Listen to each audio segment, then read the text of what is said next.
Hi. So I'm going for my license pretty soon, and a friend of mine set me up with this driving instructor so I could get some lessons before then, so that I can become a competent driver. And when my friend was telling me about this guy, he's like, oh, he's really friendly, super easy to talk to, it's gonna be fine. You'll be totally comfortable sitting with him one-on-one in a car for 45 minutes. And although in my childhood and early adolescence I was not very good at talking to strangers, I think after working in retail for 3 years, I've gotten like a C- in being able to talk to strangers. So I went out to this guy who was parked in my driveway and I said, hey, I'm Campbell. I've put a big smile on my face. I thought, I'm going to be really friendly and he's going to be super easy to talk to because you can see how confident I am. That was definitely the goal anyway. I think what actually happened was I walked out and it was more like...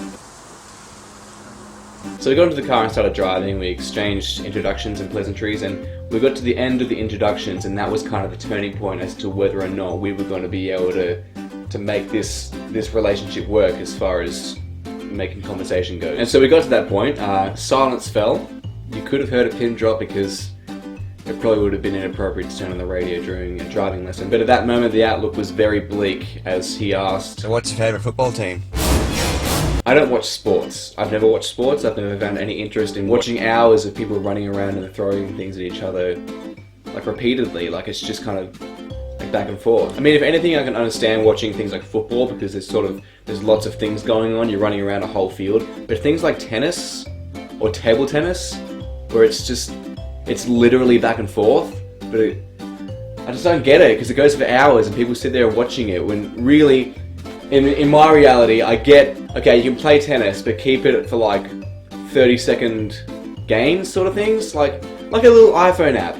Because a table tennis is the simplicity of an iPhone app. It's like, it's almost as simple as Flappy Bird, except Flappy Bird's not simple. So the problem is whenever somebody asks me, so what's your favourite football team? I don't really watch sports.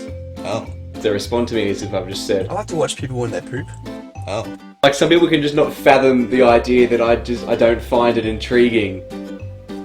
Ugh. So I was watching the footy on the weekend, this guy took this massive goal from the 50-metre line. He ran all the way down, dodged the whole other team and got there.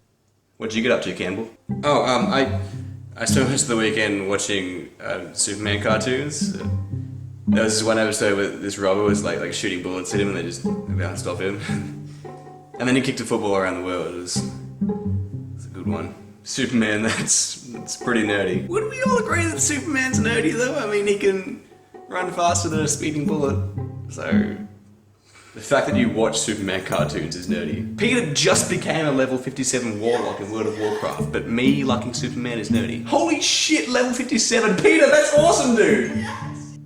You've got to be kidding me. Hey man, Peter worked hard for that. Yeah, he's been playing for the last 72 hours straight to get to that level. And that's not nerdy? The fact that he's so committed to what he loves that he's willing to give up everything and put all of his strength into achieving his goals does not make him a nerd. It makes him a legend. We're talking about some guy playing a video game, not Lance Armstrong. Lance Armstrong took steroids. Are you kidding me? That guy was like my go-to legendary person. It's like, I don't even know which way it's up anymore. Dude, if you never seen Sports Center, is that the place next to Safeway? You're a nerd. Like some people can just not fathom the fact that I don't find watching 6 hours of cricket entertaining. They play the games for 6 hours. Nothing is entertaining for 6 hours. Disneyland is not entertaining for 6 hours. So sometimes I try to just fake knowing stuff about sports in order to not make awkward silences in the conversation. So the moral of the story today, children, is just be yourself, even if that means creating lots of awkward silences, because being yourself and being proud of who you are and what your interests are is better than trying to get away with lying about something someone else knows a lot about.